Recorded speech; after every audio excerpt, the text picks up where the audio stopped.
une finale de Coupe d'Afrique à domicile. C'est le rêve de n'importe quel joueur, je pense, et entraîneur. Donc voilà, maintenant on a le dernier match, la dernière marche, qui va être sûrement la plus difficile, contre une des meilleures équipes, bien sûr, d'Afrique et aussi au monde. Super coach, super joueur, gros effectif, 3 finales sur 4. Ça parle de même, mais je pense que c'est bien pour le football africain que les 2 meilleures équipes se rencontrent en finale. Maintenant, voilà, on va jouer chez nous. On a un objectif depuis 2 ans, depuis l'élimination en Côte d'Ivoire. Et on espère être à la hauteur demain pour, bien sûr, rentrer dans l'histoire et rendre heureux nos supporters. Voilà. Quel sera le facteur le plus déterminant à ton avis? Merci. Le facteur, ça va être déjà pour nous, surtout la gestion des émotions depuis le début. Voilà, l'équipe qui a la pression, naturellement, c'est le Maroc. C'est normal, on joue à domicile. Après, voilà, comment on va pouvoir gérer ce match en termes d'émotion, de ne pas se mettre la pression. On a vu que sur un match, surtout celui de la Tanzanie, voilà, sur un match à élimination directe, les 25 premières minutes, elles n'étaient pas suffisantes. On aurait pu payer cash. Mais derrière, on a vite corrigé le tir, que ce soit contre le Cameroun ou contre le Nigeria. Ça y est, je pense que les joueurs, ils ont compris qu'il fallait se relâcher. Donc demain, ma seule crainte, c'est ça. C'est de ne pas jouer relâché, de se mettre trop de pression sur cette finale, de commencer à penser négativement. Alors que voilà, c'est un match de foot, c'est une finale, il faut la jouer, il faut se faire plaisir. Et surtout, à la fin, il faut la gagner, c'est ce qui nous importe. Donc voilà, on sait qu'on va avoir une équipe en face qui est habituée, qui a beaucoup de confiance. Les Sénégalais sont passés par là. C'était une équipe un peu comme le Maroc. Pour pouvoir une finale ou pour être régulier, c'était compliqué pour eux. Maintenant, on voit que quand ils rentrent dans ces compétitions, même quand on les voit un peu moins bien, un peu comme nous au premier tour, beaucoup de critiques. Le Sénégal peut mieux faire, le Maroc peut mieux faire, mais à l'arrivée, les grosses équipes, elles sont là à la fin. Donc voilà, pas ce qui me fait peur, mais le Sénégal, ils seront là demain, public, pas public. Ils ont été au stade des Martyrs. Ils n'ont pas été inquiets, ils sont costauds. J'espère juste qu'ils n'auront pas un excès de confiance, et que nous non plus. Mais voilà, ça va être une belle finale, ça va jouer sur les détails. Une finale, c'est du 50-50. Nous, on aura peut-être 51 avec le public. S'ils sont aussi bons qu'en demi et en quart, peut-être qu'on montera à 55. Mais en tout cas, ça ne sera ni facile pour eux, ni pour nous. Mais nous, on est confiants, eux aussi. Et j'espère que la meilleure équipe gagnera. Pour le côté, on va dire, athlétique, forcément, on a une demi-heure de plus dans les jambes. Mais quand on veut gagner cette compétition, quand on veut aller au bout, et nous, on a l'expérience aussi avec la Coupe du Monde, voilà, on sait qu'à un moment donné, le critère physique et psychologique, il est déterminant. Mais nous, on ne va pas se cacher derrière ça, on a un effectif. Et si un joueur doit être fatigué demain, je ne pensais pas à demain qu'il va lâcher. Donc voilà, sur le côté mental, on va être là. Tout le monde a envie de marquer l'histoire. Et s'il y a une gêne ou s'il y a quelqu'un qui n'est pas à 100%, il ne débutera pas le match. Et si au bout de certaines minutes, on voit qu'il y en a qui sont un peu moins bien, on a des joueurs sur le banc qui peuvent prendre le relais et garder cette intensité, en tout cas sur le style de jeu, sur l'envie qu'on a. On sera dans les mêmes critères que ce qu'on produit depuis 2 ans. Même si voilà, c'est toujours plus facile quand tu joues le Cameroun ou le Nigeria que les gens apprécient ce qu'on fait. Mais pour moi, on a toujours joué de cette manière depuis 2 ans. On est sur une série de victoires consécutives du 19. Après, quand tu joues des équipes un peu moins faibles, on voit moins un peu cette intensité parce qu'on a beaucoup plus de possession. Et donc, on voit moins ce pressing, moins ce repli, moins cette agressivité qu'on a. Demain, en tout cas, voilà, on va avoir un bel opposant. Et on sera obligé d'être à ce niveau-là, sinon on ne va pas exister. Donc voilà, on sait que sur ce côté-là, on ne peut pas relâcher. Et si on relâche, c'est qu'on n'aura pas été au niveau, c'est tout. Donc on ne va pas chercher d'excuses, ou bien physiques ou bien mentales. Demain, on sera présent et le Sénégal aussi. واثقين فيكم كاملين عايشين بحال قطر جدودنا خوتنا في الزنقه بارتو كلشي متبعكم كلشي كيدعمكم بوغ دومان رجعتوا المغرب كامل اونيون كلشي ولات اونيتي في المغرب كامله بسببكم. بغينا نعرفوا شنو الديسكور اللي يمكن يكون باش غنطلبوا لكم نتمناو منكم ان لاكوب تبقى هنا في المغرب حيت فريمون اكثر شعب واكثر بلاد الكره كتستحق تاخذ شي لقب ديال لاكان. وليد Non, Inch'Allah, l'objectif de toute façon, c'est l'objectif de tout un pays, bien sûr, de tout un peuple. Après, ça reste que, ça va peut-être vous énerver, ça reste que du football. Nous, on va jouer à une finale de Coupe d'Afrique. On espère que ce ne sera pas la dernière dans l'histoire du Maroc. C'est comme ça que je vois les choses. C'est que le début. Si on pense que c'est juste une opportunité qui nous vient et qu'il ne faut pas la louper parce que sinon on ne va plus jamais la gagner, ce n'est pas mon modèle de pensée. Et je vous ai toujours dit que depuis que je suis arrivé ici, j'essaye de changer les mentalités.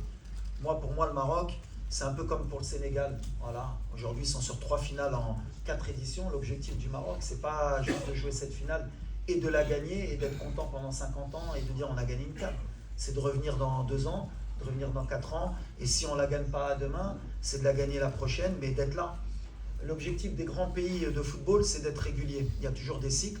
Et moi, l'objectif, bien sûr, c'est de la gagner demain. C'est de faire plaisir à ce public parce qu'il le mérite. C'est d'arrêter cette série négative. Mais ça ne va pas s'arrêter demain. Que tu la gagnes ou pas. Quand on veut être un grand pays de football, c'est pas parce que tu vas la gagner demain qu'on sera content à faire la fête et qu'il faudra repartir au charbon dès le lendemain et repartir pour en regagner une deuxième et mettre une 3e étoile. C'est comme ça qu'il faut penser. Maintenant, mon discours, c'est le même depuis 2 ans avec mes joueurs. On a perdu contre l'Afrique du Sud, on ne s'arrête pas là, on repart, on retravaille et on revient. Et aujourd'hui, on est revenu de la meilleure des manières et demain, on va essayer de marquer l'histoire. Mais sans être négatif. Inch'Allah, on va gagner demain. Mais l'objectif après, c'est pas juste de dire on a gagné ou de perdre et de pleurer. Et qu'on pleure en étant heureux ou malheureux, on va repartir. Parce que les Marocains aujourd'hui, ils sont comme ça. On repart à chaque fois. حاجة بغيت نقول شكرا هاد الجمهور بعدا اللي كيسدنا وهاد الشعب اللي الصراحة كيبغي الكرة. Je pense qu'il y a s'il y a un public qui est unique هو ديال المغرب كيفاش كيبغي الكرة. C'est pas que c'est les familles entières اللي كيتبعوا هاد الفرقة والدراري عارفينها. كنعرفوا لا ريسبونسابيلتي اللي عندنا والدراري هما عارفينها وكتشوفوا ملي تكاليفينا لا فينال الدموع ديال شي لاعبين بحال اللي قال Ilyes, quand on voit un joueur comme Ashraf avec tous les trophées d'Herbert, Brahim, on voit bien sûr que la pression qu'on a, on voit qu'on a envie de rendre heureux ce peuple. Maintenant, je ne suis pas d'accord, c'est pas now or never. Don't like these words. Pour moi, il n'y a pas toujours de bon ou de mauvais moment. Le plus important, c'est justement, comme je disais, dans la gestion des émotions, c'est pas de se dire c'est maintenant ou jamais. Si on fait cette erreur-là, on ne gagnera pas demain. Il va y avoir demain, Inch'Allah, ce sera demain et ce sera aussi plus tard. C'est comme ça qu'on pense, c'est comme ça que je diffuse mon message aux joueurs et c'est comme ça qu'ils l'entendent. On est une équipe de winners depuis un certain temps, on a perdu des matchs, on a su se relever et demain c'est un match bien sûr qui va compter, on ne veut pas le louper et on veut le jouer pendant les 90 minutes, on ne veut pas le jouer ni avant ni après, c'est notre objectif. En tout cas, merci au public. Demain, forcément, je vais faire un appel. Pareil qu'on est monté à 100 décibels, alors je ne sais pas ce que ça vaut les 100 décibels, mais si on peut faire un challenge à 200 demain, est-ce qu'on va en avoir besoin? Voilà, il faut que le Sénégal il sente que ce n'est pas le stade des martyrs, c'est tout. Et ce ne sera pas le stade des martyrs, parce que la différence avec le stade des martyrs, c'est qu'il y a une piste d'athlétisme qui empêche un peu la pression, même si c'est très très dur, attention. Et la dernière fois que le Maroc est parti au stade des martyrs, il n'a pas perdu aussi. Par contre, voilà, nous au Maroc, pour venir gagner, c'est compliqué. C'est très très dur. On commence dès la première minute jusqu'à la dernière et ça pousse. Et le Nigeria, ils s'en sont rendus compte. Le Cameroun aussi. Je disais que Kofan avait dit qu'il avait joué à Dortmund. Non, non, c'est pas Dortmund. C'est pas le Bayern, c'est pas le Parc, c'est pas Marseille. Au Maroc, à Rabat, je peux te dire que ça pousse. Et demain, voilà, il faudra une équipe du Sénégal très très forte pour venir nous battre chez nous. Mais ils sont capables, hein, attention, ils sont capables et peut-être ça va les motiver. Mais quand ils vont rentrer, ça va siffler. Donc 200 décibels demain, Inch'Allah. Tir dans la surface de réparation, dans le penalty contre le Mali.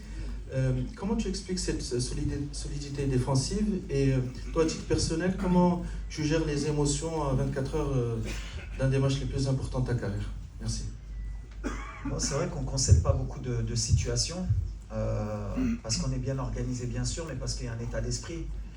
Voilà, tout le monde est concerné par la récupération du ballon, tout le monde est concentré sur nos pertes de balles pour les transitions. On essaye de rien laisser à l'adversaire parce qu'on sait qu'on n'est pas non plus la meilleure équipe. On a des talents, c'est sûr, mais comme d'autres équipes, comme le Sénégal, comme l'Égypte, comme le Cameroun, comme la Côte d'Ivoire, maintenant en Afrique, tout le monde a des talents. Mais voilà, ce qu'on essaye d'insuffler depuis que je suis arrivé dans cette équipe, c'est que c'est une équipe qui doit gagner. C'est pas des talents, et à partir du moment où des joueurs avec autant de talent comprennent qu'il faut courir ensemble, qu'il faut défendre ensemble, ben forcément, les équipes en face, elles ont moins de cartouches. Je pense que demain, on va tomber sur des joueurs offensifs qui sont très bons, des avaleurs d'espace. Sénégal, sur les half space, ils sont énormes, ils font que ça. Ils répètent. Ils ne sont pas avares d'efforts, les courses gratuites, ils les font, voilà. Si on arrive à contrôler ça, je pense que ce sera la clé du match. Si on arrive à contrer ces demi-espaces, ces courses, parce que voilà, c'est une équipe qui fait vraiment de courses dans l'espace. En fait, peut-être qu'elle sera beaucoup plus dangereuse si elle nous laisse le ballon qu'en ayant le ballon. Alors après, est-ce qu'ils vont vouloir avoir le ballon ou pas? Je pense que l'orgueil du Sénégalais sera quand même d'essayer d'avoir le ballon, parce que depuis un certain temps, ils essayent d'avoir la maîtrise. Ça va jouer dans ça. Nous, on est costaud, eux ils le savent, mais on a aussi, quand on voit la canne que fait Sadio, c'est extraordinaire. Jackson, il est en confiance. On a le petit Liman, même s'il tricote beaucoup, il aime percuter et jouer un peu individuel. Voilà. Si demain il est un peu plus collectif, il va nous mettre un peu dans le dur. Voilà, c'est des joueurs, à tout moment, ils peuvent faire la différence. Nous, ça va être dans notre tête, ça va être l'équipe qui va être le plus concentrée, le plus rigoureux dans ça. Voilà. Non, mes émotions, moi. Merci. Ouais, c'est une bonne question, mais on va rester fraternel jusqu'au coup de sifflet final. Enfin, alors on est fraternel jusqu'au début du match. Quand il va siffler l'arbitre, ça va être un match de football. Et quand il va siffler, il n'y a rien qui pourra empêcher ou rompre les liens qu'ont les Marocains avec les Sénégalais. On est frères, on était frères et on restera frères. C'est indélébile. Dans la victoire comme dans la défaite. Si Dieu ne nous accorde pas la victoire, on félicitera nos frères, on sera heureux pour eux, ils auront mis la 2e étoile. Et je suis persuadé que si c'est le contraire, les Sénégalais ils feront de même. Après, entre-temps, il y a un match de football où les deux veulent gagner. Mais voilà, moi, j'ai une relation avec le Sénégal qui est très forte. Je vivais à Corbeil-Essonnes. Mes voisins au 4e, je vivais au 3e. C'était la famille Tal. Voilà, je passe un salam à Hassan Tal et à Mariam Tal. On est fâchés jusqu'au coup de sifflet final. Ils veulent que leur pays gagne. Mais ça n'empêchera pas que voilà, ils venaient chez nous, on montait chez eux et on est frères. Et en Afrique, il faut qu'on ait aussi ce côté-là. Il y a des matchs, on se chamaille, tout le monde veut gagner, mais qu'à la fin, ça y est, on est tous ensemble, on veut le bien de chacun. C'est mon mode de pensée. Ça ne retirera pas tout le bien que je pense des Sénégalais. Et ça ne retirera pas tout le bien que pensent les Sénégalais du Maroc, j'en suis sûr.